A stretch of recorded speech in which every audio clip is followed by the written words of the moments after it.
What's going on, everybody? Welcome to After Prison Show. And the first thing I want to say before we even begin this is please forgive me for my voice. Yesterday we live streamed for 12 and a half hours responding to 4,713 comments from a video that we had done last week about my worst solitary confinement experience ever. I said that if we reached 8,000 likes for that video, we would answer every single comment on that video. And yesterday, that is exactly what we tried to do. Today marks day number 12 of our 20-day prison story marathon. Yesterday, we counted that as day number 11 with that 12 and a half hour live stream, because honestly, I consider that like the biggest prison Q&A video that anybody probably has ever done before. And today, we actually had a completely different video planned, but just a little while ago, something happened that actually could have sent me right back to prison today. And when I tell you all about this and show you everything in relation to this, you're gonna understand a hell of a lot better. And this most certainly has to be a prison story, because this alone could have sent me right back to where I've spent much of my adult life. So it's with mentioning all of that that I'm gonna ask all of you to help this video reach 10,000 likes, because what I'm about to tell you in this prison story is something that absolutely needs as much exposure as possible. So after last night's 12 and a half hour live stream where we answered all of those comments, I got up this morning knowing that we had to do some running around to prepare for not only today's video, but this big time prison cooking live stream that we're getting ready to do very soon. And with the fact that me and Cody had this running around that we had to do, and like we usually do a lot of the times when we have to go out, I decided it would be a great time for us to stream on Twitch. And again, that's something that we usually do when we have to go to the P.O. box or to the grocery store or just out and about for whatever. But it was while we were doing this Twitch stream this morning that we never could imagine that one of the things we would receive today in that P.O. box was something that very likely could have sent me right back to prison. And it wasn't until we got home and opened the things that we had received today that I actually realized this. Now, before I show you what this was, and believe me, this is a major thing that actually there's an investigation going on right now because of what we received. I'm gonna go ahead and show you the other things that we received just to give you an idea of the sort of stuff that we get from time to time. A letter to Dave from an awesome supporter named Braden. Another letter from our good friend Big Steen. And something really awesome from a guy named Michael Smalley. I really want to show you what these are real quick. This guy sent us an entire box of pins. I mean, check these things out right here. APS Army, Free Dave.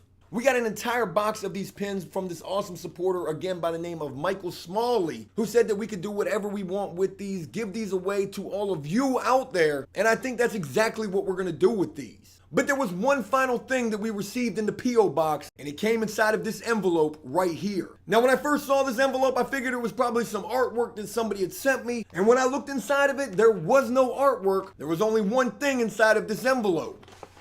This check right here. This is a cashier's check for $1,950.27, made out to me from a person named Shelly F. Gates. Now, when I first saw this check, I was absolutely confused. I just received a check for $1,950 made out to my name from somebody I've never heard of by the name of Shelly F. Gates. Cashier's check written right across the top of this, a bank that I've never heard of. I'm looking at this check trying to figure out exactly what this is. And the first thought that comes to my mind is, maybe, just maybe, this is someone sending me this check as some sort of a donation to After Prison Show. We have never received any sort of donation like this before, but maybe that's what this is. So in my mind, my first thoughts are, cashier's check, that's gotta be legit. My name, Joe Guerrero, right there. Somebody just sent us an almost $2,000 donation. And for what reason, I have no idea. But then I began to think about this a little bit more, and I think, well, if somebody had sent this as a donation, I mean, if you're gonna send a $2,000 donation, I think you would include a letter saying, hey, look, I really rock with After Prison Show. I wanna show some major support to your channel. Here's a check for almost $2,000. So that's one of the first thoughts going through my mind thinking about this. If this was a donation, then there would be a letter saying that it was such. And seeing that there isn't a letter accompanying this check, I'm thinking to myself, well, maybe it's an anonymous donation for whatever reason. Somebody just anonymously decided to donate almost $2,000 to After Prison Show. But then I think, Well, if you were gonna make an anonymous donation, wouldn't you make that donation for a roundabout number? $100, $50, I mean, $1,000, $2,000? And this is where the alarms start going off in my head, because I'm looking at the amount on this check and it's for $1,950.27. This doesn't seem right at all. So because of that, Cody immediately begins to research everything about this check. This bank, Mountain America Federal Credit Union, this person, Shelly F. Gates, and he comes up with this. Scammed for a motorized scooter, August 21st, 2017. This just happened like 9 days ago. And let me read you what this says. I received a text from someone saying that they were interested in my scooter on Craigslist and that they could mail me a cashier's check. They said that a man would come and get the scooter, so I gave them my address before I read about the cashier's check scams on Craigslist. I texted back and said that I wasn't interested and told them not to send the check, but a cashier's check came anyways. And it was way more than the asking amount for the scooter. It came in a first-class mailer's envelope and was mailed from Shelly F. Gates at UT Health School of Nursing.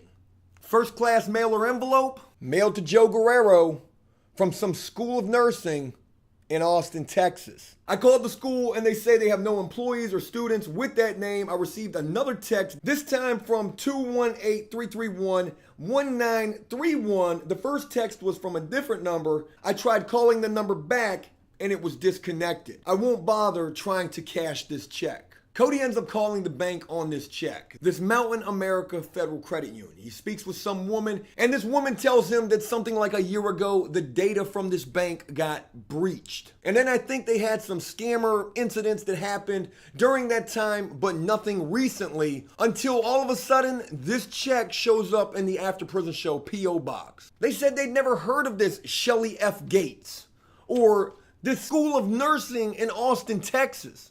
And because of that, this check was absolutely fraudulent. The woman that Cody spoke with said that she was going to refer all of this over to some sort of investigative department inside of the bank, and then an investigation would be underway. But the crazy thing about this is, just imagine had I just thought that this was just some generous donation, some anonymous donator donating to After Prison Show. Just imagine had I taken this to my damn bank and tried to deposit this. Hey, some awesome supporter named Shelly F. Gates just donated us almost $2,000. Can you go ahead and cash this or deposit this into my account? My bank would have taken this check, tried to process this, realized this was fraudulent, and then what would have happened? I probably would have been standing at that bank teller window as that woman was back there on the phone with the police saying, hey, there's this guy right out here trying to deposit or cash this fraudulent check. And you know, with the fact that I've got a criminal record, I've been to prison, you think the police or anybody at that bank would believe me that I didn't know that this was a bad check? Had I been that naive to actually take this to the bank and tried to do something with this, my dumb ass would be sitting in jail right now. And I wonder how many other people have received checks just like this. If a person does receive a check like this in the mail for some crazy amount, they may be more inclined to realize at first that this is a bad check, it's some sort of a scam.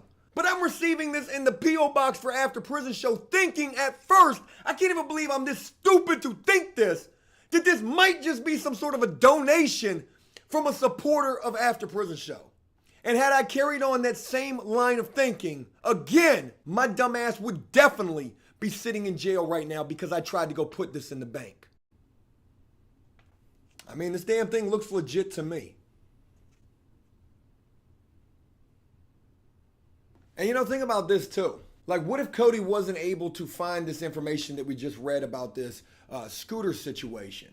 What if nobody had reported anything about this yet? Had we not seen that fraud report that was just from the 21st, today is the 30th, that was like 9 days ago. Had we not seen that fraud report, there's a really good possibility I would have taken this to the bank. I've never been in a situation like this before where I've had to deal with a scammer, someone trying to scam me. Hell, I don't even know if this is a scam attempt or if somebody's just actually trying to get me locked up. But maybe that's just the paranoia in me because of whatever.